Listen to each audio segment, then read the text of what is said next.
सभी को जय मसीह की। फिर से हम दोनों परमेश्वर के समीप और आप लोग भी परमेश्वर के समीप आए हैं कि परमेश्वर के वचन को हम लोग अच्छा से पढ़े और परमेश्वर का वचन के अनुसार आज दिन को बिताएंगे। तो आइए हम लोग सबसे पहले प्रार्थना करेंगे और प्रार्थना के साथ आज का बाइबल अध्ययन को शुरू करेंगे।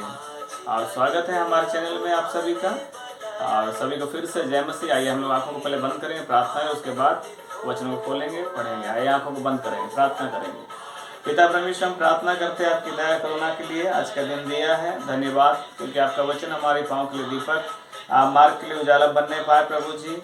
आप प्रभु जी क्योंकि आपके वचन के द्वारा प्रभु जी हम प्रतिदिन अब अपने आत्मिक आवश्यकताओं को प्रभु जी पूरा करते हैं और आपके वचन से प्रभु जी तृप्त होकर प्रभु जी अपने दिन भर के सारी बातों को प्रभु जी आपके वचन के अनुसार हम लोग बिताते हैं प्रभु जी।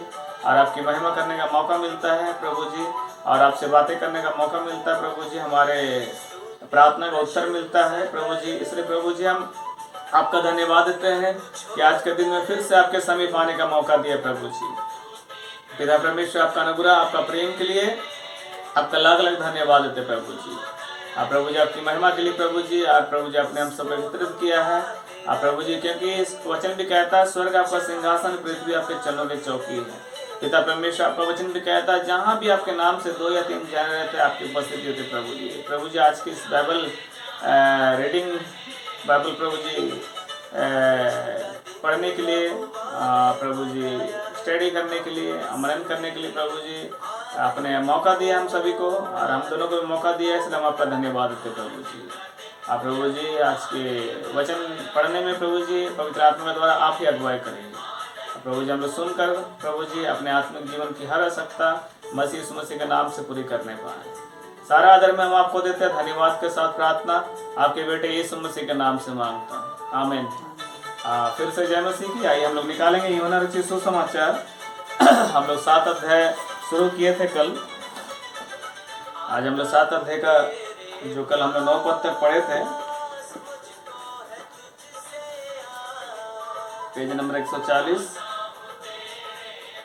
और 141।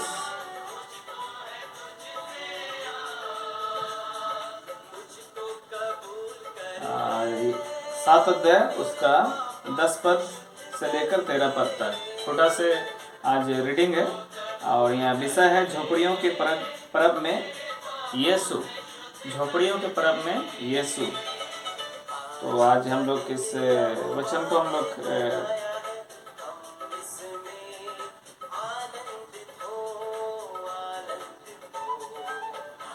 पढ़ेंगे और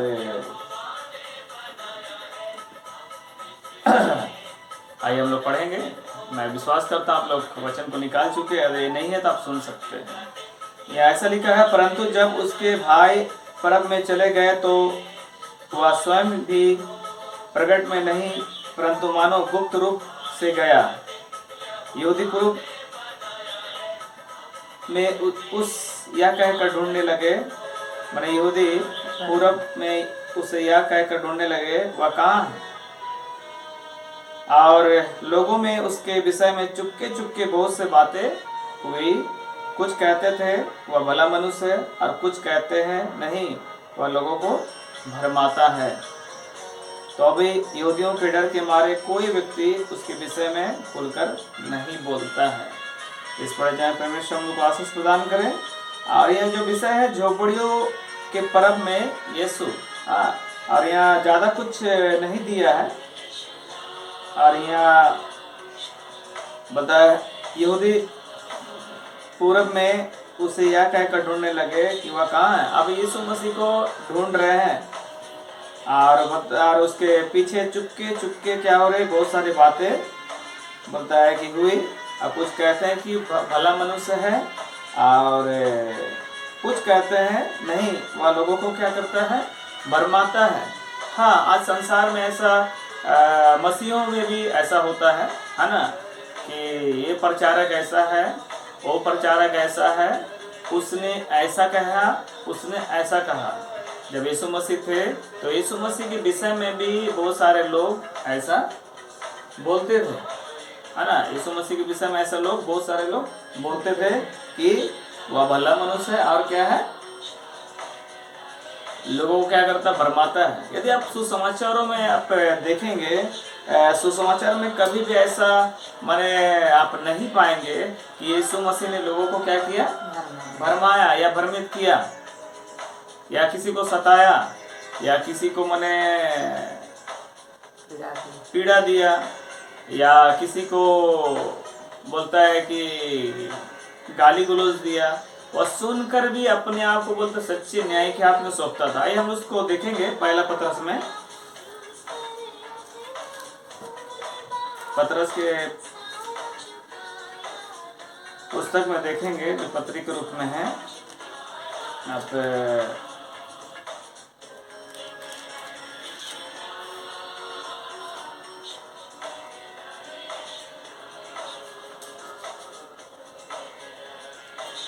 जहाँ आप पहला पतरस 2 अध्याय 21 पद से आप देख सकते हैं, पेज नंबर है 325। यह लिखा है कि और तुम इसी के लिए बुलाए भी गए हो, क्योंकि मसीह भी तुम्हारे लिए दुख उठाकर तुम्हें एक आदर्श दे गया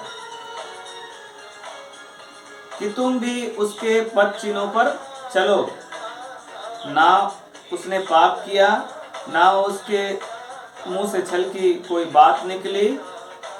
वह गाली सुनकर गाली नहीं देता था और दुख उठाकर किसी को धमकी नहीं देता था, पर अपने आप को सच्चे न्याय के हाथ में सौंपता था। वह आप ही हमारे पापों को अपनी देह में लिए हुए क्रूस पर चढ़ गया, जिससे हम पापों के लिए मरकर धार्मिकता के लिए जीवन बिताए। उसी के मार खाने से तुम चंगे हुए, क्योंकि तुम पहले भटकी हुई भेड़ के समान थे, पर अब अपने प्राण के रखवाले और अध्यक्ष के पास लौट आए हो। तो आप देखते हैं कि यहाँ यीशु मसीह का स्वभाव के विषय में कहता है कि ना तो उसने पाप किया, ना उसके मुंह से कोई छल की बात निकली। वह गाली सुनकर भी गाली नहीं देता और दुख उठाकर किसी को धमकी नहीं देता था। तो यूहन्ना रचित सुसमाचार आप देखते हैं 7 अध्याय। तो यहाँ लोग यीशु मसीह को ढूंढ रहे थे और चुपके चुपके उसके पीठ के पीछे बहुत सारे बातें हो रही थी। आज मसीहों के पीछे भी या मसीह भाइयों के पीछे भी बहुत सारे चुपके चुपके बात होते हैं कि फलाना व्यक्ति फलाना है, फलाना व्यक्ति ऐसा करता है वैसा करता है। यदि सचमुच परमेश्वर ने उसे बुलाया है, अब परमेश्वर का वो चुना हुआ है, वो कभी भी किसी को भ्रमित नहीं करेगा या विरोध की बातें वो नहीं करेगा।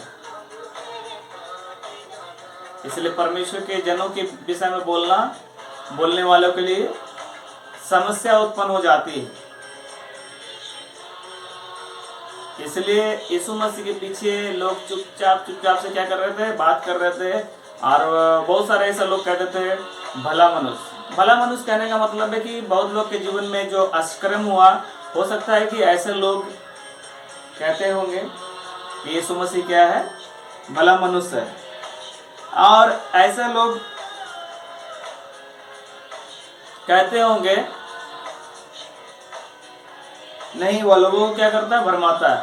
माने भरमाने वाले लोग इसलिए ऐसा कह रहे हैं कि हो सकता है उनके जीवन में यीशु मसीह कोई बाधा बन के आया होगा। जैसा सदुकी फरीसी लोग हमेशा माने उनको खाली नीचा दिखाने के लिए कुछ ना कुछ करते रहते थे। कुछ ना कुछ माने षड्यंत्र करते रहते थे। तो यहाँ 2 प्रकार का के व्यक्तियों का विषय में आप यहाँ देखने पाते हैं। एक व्यक्ति कहता है कि वह भला मनुष्य है, और एक व्यक्ति सब कहता है कि वह लोगों को क्या करता, भरमाता है। परमेश्वर का वचन अगर आप पढ़ेंगे ना, कभी भी यीशु मसीह किसी को भरमाया नहीं।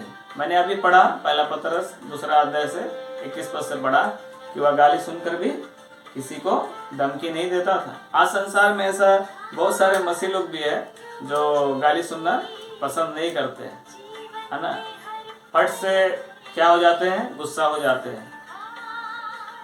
इसलिए मसीहों का स्वभाव अपने परमेश्वर के जैसा होना चाहिए। फिलिपियों का पत्री में कहता है, अगर दूसरा अध्याय देखेंगे फिलिपियों 2:5 से पढ़ेंगे, बोलता है जैसा मसीह यीशु मसीह का स्वभाव था हमारा भी स्वभाव ऐसे ही होना है। वो बोलता अपने आप को सच्चे न्याय के हाथ में सौंपता था। यदि आपके जीवन में ऐसा कोई लोग पीठ के पीछे बोल रहे हैं, यदि आपको सुनने मिल रहा है, यदि आप को यदि मुंह में ऐसा कहता है, तो आपको बोलने की कोई जरूरत नहीं है। अपने आप को सच्चे न्याय के हाथ में सौंपना है। और यहाँ बहुत लोग उस समय यहूदियों के डर के मारे कोई व्यक्ति उसे उसके विषय में खुलकर नहीं बोलता था, इसलिए नहीं कहता था। हो सकता है कि यहूदी लोग यीशु मसीह के विषय अगर बोलेंगे तो हो सकता है उन पर कुछ सतावट या लड़ाई झगड़ा ऐसा होगा, मगर बहुत सारे ऐसे लोग कहते थे यीशु मसीह लोगों को भरमाता था। आप सुसमाचार में देखेंगे कि यीशु मसीह कभी किसी को भरमाया नहीं, किसी को भ्रमित नहीं किया, क्योंकि यीशु मसीह के इस संसार में आगमन ही एक उद्धार के लिए आया। यीशु मसीह उद्धार करता बन के इस संसार में आया। इसलिए कौन पीठ के पीछे कहता है, उन बातों का आपको ध्यान नहीं देना, परमेश्वर की योजना पर ध्यान देना आपको। अगर यहाँ आप देखते हैं कि झोपड़ियों के पर्व के विषय में अगर आपको जानना है तो आप लेवी व्यवस्था और व्यवस्था विवरण में आप जान सकते हैं, जो 7 अध्याय 2 पद में भी झोपड़ियों के पर्व के विषय में कहा गया है। लेवी व्यवस्था का 23 अध्याय पुराना नियम,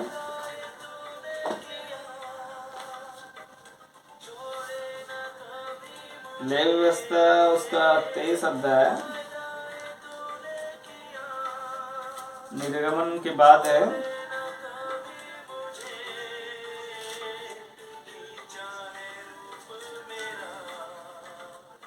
प्रभु के विषय में यह कहा गया है। आप उसका 23 अध्याय 33 पद से अगर देखेंगे तो झोपड़ियों के पर्व के विषय में कहा गया है।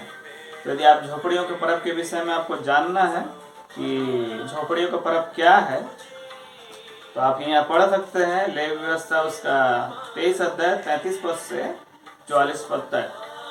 तो थोड़ा सा आइए हम लोग पढ़ भी लेंगे और देखेंगे कि झोपड़ियों के पर्व के विषय में पेज नंबर 152 और पेज नंबर 153 ये लिखा, फिर यहोवा ने मूसा से कहा, इस्राएलियों से कहे कि उसी 7वें महीने के 15वें दिन 7 दिन तक यहोवा के लिए झोपड़ियों का पर्व रहा करे।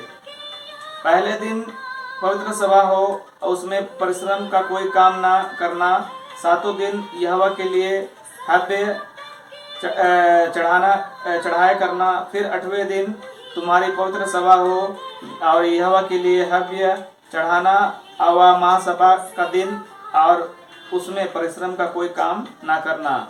यहोवा के नित्य पर्व यही है, इसमें तुम यहोवा को हव्य चढ़ाना और होम बलि, अन्न बलि, मेल बलि और अर्घ प्रत्येक अपने अपने नियम समय पर चढ़ाया जाए और पवित्र सभा का प्रचार करना।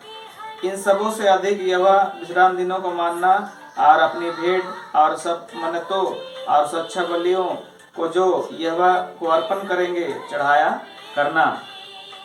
फिर 7वें महीने के 15वें दिन को जब तुम देश की उपज को इकट्ठा कर चुको, तब तुम 7वें दिन को यहोवा का पर्व मानना। पहले दिन परम विश्राम हो और 8वें दिन परम विश्राम हो। और पहले दिन तुम अच्छे अच्छे वृक्षों की उपज और खजूर के पत्ते और घने वृक्षों की डालियां और नालों में मजनू लेकर अपने परमेश्वर यहोवा के सामने 7 दिन तक आनंद करना। मान झोपड़ियों के पर्व के विषय में कहा गया है, आप प्रतिवर्ष 7 दिन तक यहोवा के लिए वह पर्व मानना, या तुम्हारे पीढ़ी से पीढ़ी सदा की विधि ठहरे, और 7वें महीने में यह पर्व माना जाए। 7वां दिन तक तुम झोपड़ियों में रहा करना, अर्थात जितने जन्म के इस्राएली है वे सब के सब झोपड़ियों में रहे। इसलिए तुम्हारे पीढ़ी पीढ़ी के लोग जान रखे कि जब यहोवा हमको इस्राएलियों को मिस्र देश से निकाल कर ला रहा था, तब उसने उनको झोपड़ियों में टिकाया था। मैं तुम्हारा यहोवा हूँ। और मूसा ने इस्राएलियों को यहोवा के पर्व के नियमित समय कह सुनाए। तो इस झोपड़ियों के पर्व के विषय में आप देखते हैं कि झोपड़ियों का पर्व क्यों मनाया जाता था। साफ साफ यहाँ कह रहा है कि झोपड़ियों का पर्व इसलिए मनाया जाता है क्योंकि परमेश्वर ने इस्राएलियों को मिस्र से की गुलामी से जब लाया था, एक झोपड़ी बना के ऐसा रखा था, उसको यादगारी के लिए झोपड़ियों का पर्व मनाया जाता है। मगर आज ही हम देखते हैं कि 10 पद से लेकर 13 पद तक, परंतु जब उसके भाई पर्व में चले गए तो वह स्वयं भी प्रकट नहीं, परंतु मानव गुप्त रूप से गया। माने यीशु मसीह भी गुप्त रूप से गया कहता है। और यहूदी पर्व में उसे यह कहकर ढूंढने लगे कि वह कहाँ है। अब यहूदी पर्व में क्या कर रहे हैं, यीशु मसीह को क्या कर रहे हैं, ढूंढ रहे हैं, माने वो कहाँ है। और लोगों में उसके विषय में चुपके चुपके बहुत से बातें हुई। कुछ कहते थे कि वह भला मनुष्य है, और कुछ कहते थे नहीं, वह लोगों को भरमाता है। तो भी यहूदियों के डर के मारे कोई व्यक्ति उसके विषय में खुलकर नहीं बोलता था। क्योंकि आज हम लोग इस बात को पढ़ें, पहला पतरस, और बहुत सारे जगहों में आप देखेंगे, सुसमाचारों में देखेंगे, आप परमेश्वर के वचन में देखेंगे कि यीशु मसीह किसी को भ्रमित नहीं किया, किसी को भरमाया नहीं, या किसी को बोलेंगे आज के साधारण भाषा में किसी को बेवकूफ नहीं बनाया। क्योंकि वो स्वयं परमेश्वर बोलता है कि अपने आप को क्या कर दिया, संसार में शून्य कर दिया, मतलब दास का स्वरूप ले लिया, है ना। आप बोलता है कि वह परमेश्वर का जो मेमना बन गया तो हमारे लिए मारा गया, गाड़ा गया, और तीसरे दिन जी उठा। यीशु मसीह इस संसार में ज्यादा दिन नहीं था कि लोगों को भ्रमित करे। अगर यूहन्ना रचित सुसमाचार यदि हम लोग सही से पढ़ेंगे, अध्ययन करेंगे, तो बोलता है कि इतना अष्टकर्म किया है कि इस संसार में ना समाता। तो यीशु मसीह इस संसार को भ्रमित करने के लिए नहीं आया, है ना, किसी को भटकाने के लिए नहीं आया, या किसी का धर्म बदलने नहीं आया। तो ऐसा विचारों से आपको परे रहना है। लोग क्या कहते हैं उस परे रहना, मगर आपको क्या करना है, देखना है यीशु मसीह के जीवन को, क्या करना है, वॉच करना है। यदि आप किसी को अगर बोलते हैं, जब तक तो उसके जीवन के विषय में आपको नहीं मालूम है तो नहीं बोलना है। सुने सुने बातों में आपको ध्यान नहीं देना है। आपको बिना सबूत किसी को नहीं बोलना है, क्योंकि हो सकता है कि आप बिना सबूत से अगर कहेंगे तो हो सकता है आप भी लज्जित हो सकते हैं, आप भी लज्जित हो सकते हैं। अगर बिना सबूत से आप कहेंगे तो हो सकता है आप भी लज्जित हो सकते हैं। इसलिए आपको कहीं कहीं बातों में नहीं क्या करना है, कहीं सुनी बातों में या पीठ के पीछे बातें नहीं करना है। या जैसा कहता है कि बहुत कुछ कहते थे कि, है ना, कि वह भला मनुष्य है ना। भला मनुष्य उसके लिए हो सकता है उनके जीवन में यीशु मसीह कुछ अष्टकर्म किया होगा। और जो कहते हैं कि वह बहुत लोग को भरमाता है, तो उसके विरोध में जो बातें करते हैं, ऐसे लोग भरे पड़े थे उस समय भी। तो आज भी संसार में ऐसा बहुत सारे लोग हैं जो मसीहों के विरुद्ध में कहते हैं, मसीहियों के बीच में ही ऐसा बहुत सारे मतभेद है। आज भी बहुत सारे मसीहियों के विरुद्ध में बोलता है। इसलिए आपको बोलने से पहले आपको जांच पड़ताल करना है, जांचना है कि यदि मैं अपनी पत्नी के विरुद्ध में कुछ कहूँ, यदि मैं इनको कुछ इनके विषय में कोई सबूत नहीं पाऊंगा तो मैं झूठा ठहरूंगा। बिना सबूत से मैं इनको नहीं बोल सकता, या मेरी पत्नी बिना सबूत से मुझे ऐसा नहीं बोल सकता। इसलिए सबूत होना चाहिए कि मैं इनको भ्रमित कर रहा हूँ या ये मुझे भ्रमित कर रही है। इसलिए आपको कहा सुनी बातों में नहीं, आपको सबूत के साथ में क्या करना है, जिसके विषय में कह रहा है ना, जिसके विषय में कह रहा है उनके विषय में आपको सही से जानकारी होना चाहिए। आज यीशु मसीह के विषय में बोल दो जानकारी नहीं है कि यीशु मसीह कौन है बोल के। इसलिए लोग भरम भरम के या पीठ के पीछे में या ऐसा, आज बहुत सारे हमारे भारत में है ना विवाद हो रहा है कि यीशु मसीह क्रिश्चियन लोग धर्म बदलता है ना। परमेश्वर के वचन में ऐसा कोई धर्म बदलने वाली बातें तो नहीं दिया है। इसलिए आप भ्रमित नहीं हो, क्योंकि ये संसार में हम अंत के समय में जो जी रहे हैं, परमेश्वर का वचन भी कहता है कि अंत के समय में लोग भरमाए जाएंगे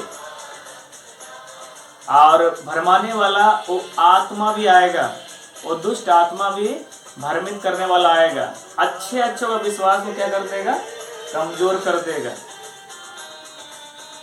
इसलिए आपको परमेश्वर के वचन आप जब तक नहीं पढ़ेंगे, जब तक अपने वचन परमेश्वर के वचन को अधिकार से अपने हृदय में नहीं रखेंगे तो क्या हो जाएंगे, हम भ्रमित क्या होंगे, भ्रमित होंगे, हम भरमाए जाएंगे। इसलिए याद रखिए, कहा सुनी बातों पर नहीं, है ना। परमेश्वर ने झोपड़ियों का पर्व इसलिए माना कि मिस्र के गुलामी से लेके उनको झोपड़ियों में रखा था। लेवी व्यवस्था में जैसा हम लोग ने पढ़ रहा है, व्यवस्था में उसका आप 16 अध्याय में भी पढ़ सकते हैं, 16 अध्याय उसका 13 पद से भी पढ़ सकते हैं कि झोपड़ी के पर्व के विषय में। ऐसा आप जब तक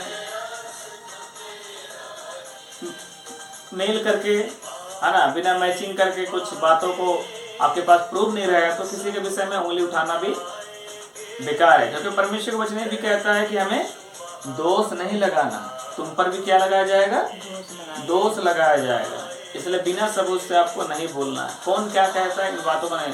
इसलिए हम लोग प्रतिदिन इसलिए परमेश्वर का वचन पढ़ रहे हैं कि परमेश्वर के वचन में क्या लिखा है। इसलिए हमारे चैनल का नाम भी है daily Hindi Bible reading official channel. इसलिए आप प्रतिदिन परमेश्वर के वचन को पढ़िए। आप जब तक नहीं पढ़ेंगे, अगर आप पढ़ने नहीं जानते हैं तो आपको आज हमारे समय में बहुत सारे सुविधा है। एप्लीकेशन के द्वारा आप सुन सकते हैं, आप एप्लीकेशन के द्वारा बिना पढ़े भी सुन सकते हैं, आप वीडियो के माध्यम से भी देख सकते हैं। इसलिए परमेश्वर इतना उपाय इसलिए किया है कि आप भ्रमित या भरमाए ना जाए। क्योंकि अगर आप दूसरा तीमुथी में जब हम लोग पढ़ते हैं बोलता है कि आइए हम देख लेंगे जल्दी से,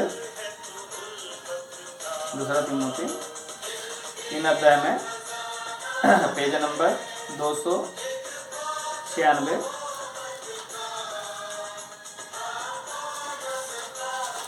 ये कहता है कि पर यह स्मरण रख कि अंतिम दिनों में कठिन समय आएगा। आज हम इस संसार में कठिन समय में जी रहे हैं। हमारे समय में बताया कि क्योंकि मनुष्य स्वार्थी, लोभी, डींग मार, अभिमान, निंदक, माता पिता के आज्ञा टालने वाले, कृतज्ञ, अपवित्र, दया रहित, क्षमा रहित, दोष रहित, आसामी, कठोर, भले के बैरी, विश्वासघाती, ढीठ, घमंडी, परमेश्वर के नहीं वरन सुख विलास का ही चाहने वाले होंगे। तो हो सकता है कि जो इसमें दिया गया है ऐसे ही लोग कहेंगे कि ये व्यक्ति क्या करता है, लोगों को भरमाता है, आप पर दोष भी लगाया जाएगा, है ना। क्योंकि ऐसे लोग कहता है कि यहाँ 5 पद कहता है कि वे भक्ति का क्या करेंगे, भेष धरेंगे, है ना। बोलता है भक्ति का भेष तो धरेंगे पर उसकी शक्ति को नहीं मानेंगे। माने वो लोग भी कहेंगे हम भी यीशु मसीह को जानते हैं, हम भी यीशु मसीह को पूजा करते हैं। बहुत बोलते हैं कि यीशु मसीह का पूजा करते हैं, और ऐसा भी लोग कहते हैं ना। बहुत लोग कहते हैं कि हम भी वर्शिप करते हैं। माने ऊपरी ऊपरी, तो ऐसे ऊपरी ऊपरी लोग ही कहेंगे कि बाद में जब लोगों को जब फायदा नहीं होता तो लोग बोलता है कि ये सही व्यक्ति नहीं। क्योंकि मनुष्य क्या है, स्वार्थी। ये कहता है कि क्योंकि मनुष्य स्वार्थी, लोभी, डींगमार, अभिमानी, निंदक, माता पिता के आज्ञा टालने वाले, कृतज्ञ, अपवित्र, दया, क्षमा रहित, दोष लगाने वाले। आप बोलता है कि आस्यामी, कठोर, भले के बैरी, है ना। भले के बैरी लोग भी कहेंगे कि ये व्यक्ति लोगों को क्या करता है, भरमाता है ना। ऐसा लोग कहेंगे कि ये लोगों को क्या करता है, भरमाता है। और बोलता है भक्ति का क्या करेंगे, भेष धरेंगे और उसकी शक्ति को नहीं माने। इन्हीं में से वे लोग जो घरों में दबे पांव घुस आते हैं और उन दुर्बल स्त्रियों को वश में कर लेते हैं, और जो पापों से दबी और हर प्रकार के अभिलाषाओं के वश में हैं। इसलिए इस समय हम लोग अंतिम समय में जी रहे हैं। प्रभु का आगमन कब हो जाएंगे, इसलिए यूहन्ना हम लोग 7 अध्याय हम लोग जो पढ़ रहे हैं, है ना। या आज ऐसा भ्रम दोष लगाने वाले बहुत सारे लोग हैं, और भ्रमित करने वाले बहुत सारे लोग हैं। इसलिए मैं निवेदन करूंगा, मैं भी परमेश्वर का दास, और जब तक मैं परमेश्वर का वचन नहीं पढ़ा, मेरी आंखें आत्मिक आंख नहीं खुली, तो मैं विश्वास करता हूँ जब तक आप परमेश्वर के वचन को आप नहीं पढ़ेंगे, आपकी आत्मिक आंख नहीं खोलेंगे।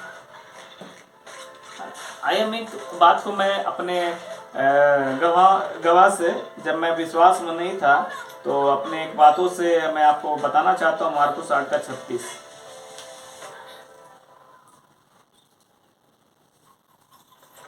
मार्कुस 8:36 में ऐसा कहता है,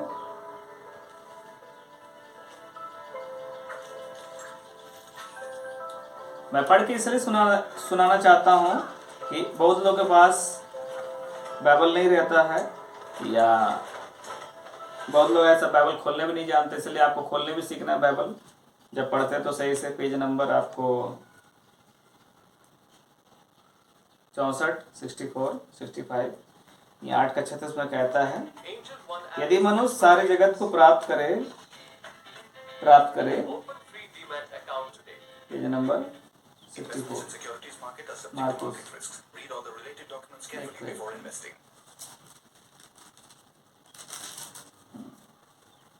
36, इधर बोलता है कि यदि मनुष्य सारे जगत को प्राप्त करे और अपने प्राण की हानि ना उठाए तो क्या लाभ होगा। तो मैं इस बात को मैं बताना चाहता हूं कि जब मैं विश्वास में नहीं था, है ना, केवल नाम का क्या था, एक मसीह था। मैं भी नामधारी एक मसीह था, परमेश्वर के वचन को नहीं पढ़ता था, और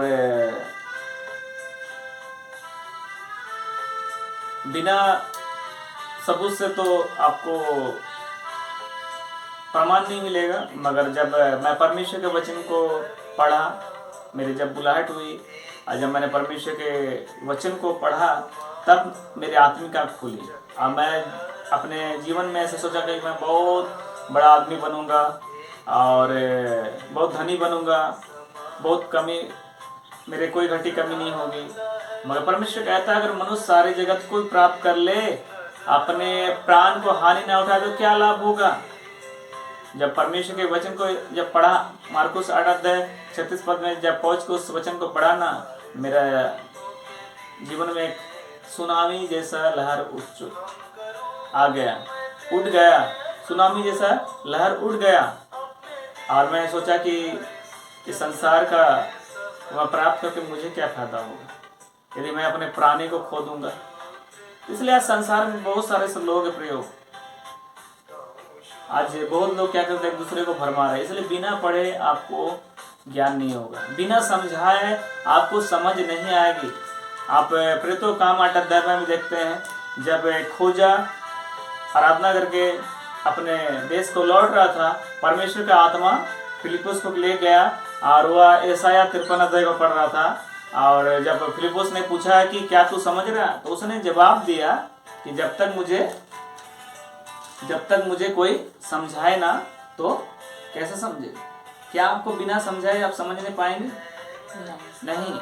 मेरी पत्नी भी कह रहा है कि जब तक मुझे कोई नहीं समझाए मैं परमेश्वर के वचन को नहीं समझ नहीं पाऊंगी। अब मैं भी परमेश्वर के वचन को जब तक पढ़ा नहीं, किसी ने समझाया नहीं, और अभी आपको समझाने के लिए पवित्र आत्मा दिया, क्योंकि परमेश्वर ने कहा कि मैं तुम्हारे लिए क्या छोड़ के जाऊंगा? पवित्र आत्मा, एक सहायक आत्मा छोड़कर। जब तक आप परमेश्वर का वचन पढ़ते हैं तो आप प्रार्थना करिए, और सचमुच जब परमेश्वर का वचन जब तक नहीं पढ़ेंगे आपको समझ नहीं आएगा कि कौन भरमा रहा है ना। जैसे ये कहता है कौन भरमा रहा है और कौन भला है। बुरा और भला आपको परिचय नहीं होगा। इसलिए आइए हम लोग जो आज का परमेश्वर का वचन जो हम लोग पढ़े हैं, परमेश्वर हम लोग को आशीष प्रदान करे, और हम लोग बिना पढ़े ऐसा सुने बातों में कि कौन भरमा रहा है ना। यदि आपको जानना है परमेश्वर के वचन को कि यीशु मसीह कैसा था, यीशु मसीह कौन है ना, यीशु मसीह का आगमन इस संसार में किस लिए हुआ है, आपको जानना तो परमेश्वर के वचन को पढ़ना है। आज जब हम लोग ने जाना, इसलिए आज हम लोग भी इन बातों को आपके सामने शेयर कर रहे हैं, और इसलिए शेयर कर रहे हैं कि आप लोग भी उस परमेश्वर को जाने जो उद्धार करता बन के संसार में आया।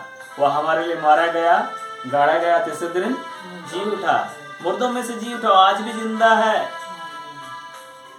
प्रूफ है। आप इस्राएल जाइए है ना, या यूट्यूब के माध्यम से देखिए, वो कब्र आज भी खाली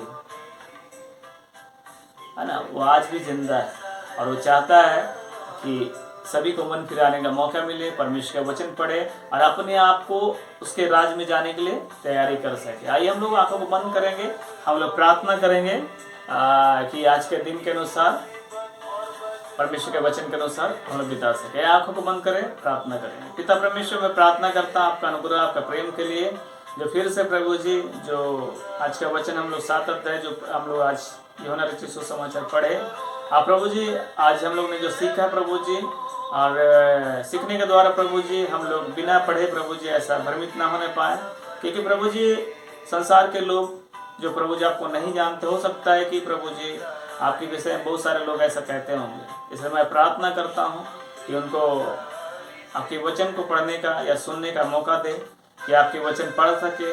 और वचन कहता यदि मनुष्य सारे जगत को प्राप्त कर ले, अपने प्राण को हानि न उठाए तो क्या लाभ हो। इसलिए प्रभु जी आपके उस आगमन से पहले, दूसरे आगमन से पहले प्रभु जी जो भ्रमित हुए प्रभु जी जीवन बिता रहे, मैं प्रार्थना करता हूँ यीशु मसीह के नाम से वे लोग छुटकारा पाए, आप परमेश्वर का वचन पढ़ सके, आप प्रभु जी अपने जीवन में एक उद्धार प्रभु जी उनके जीवन में आ सके, प्रभु जी एक उद्धार प्रभु जी उनके जीवन में प्रभु जी आ सके। ऐसा मैं प्रार्थना करता प्रभु जी, उद्धार उनके जीवन में प्रभु जी आ सके। मैं हाथ बढ़ा के प्रार्थना करता प्रभु जी, मैं प्रार्थना करता हूँ फिर से प्रभु जी, जो प्रभु जी हमारे शहर में, हमारे जिले में, हमारे राज्य में, भारत में, जहाँ प्रभु जी आप विश्व के जहाँ भी प्रभु जी देशों में प्रभु बच्चों की परीक्षा होती प्रभु जी, मैं भैया को वेद का 5 के अनुसार उन सारे बच्चों के लिए प्रार्थना करता प्रभु जी,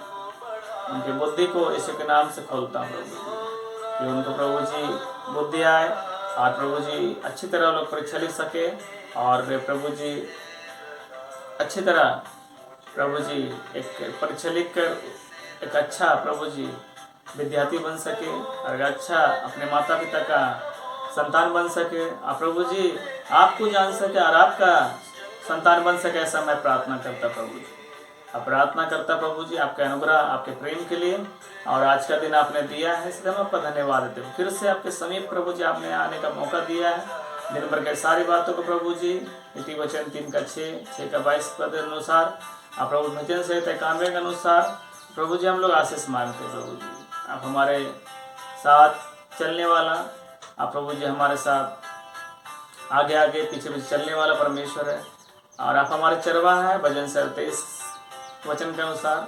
इसलिए हम लोग प्रभु जी प्रार्थना करते हैं कि प्रभु जी आप ही आज दिन भर के सारी बातों में अगुवाई करिए, और सारी बातों को प्रभु जी हम आपके हाथों सौंपते हैं। आदर में हम आपको देते हैं। धन्यवाद के साथ प्रार्थना आपके बेटे यीशु मसीह के नाम से मांगता हूँ, आमीन। फिर से सभी को जय मसीह की। प्रभु आप लोग को आशीष प्रदान करे। प्रभु आप सबको जीवन में अनुग्रह होने पाए। सचमुच हमारे चैनल को भी आप शेयर करिए, सब्सक्राइब करिए, और यदि आपको प्रार्थना की आवश्यकता है तो प्रार्थना भी आप हमारे चैनल में हमारे नंबर में शेयर कर सकते हैं। आप फिर से सभी को जय मसीह की।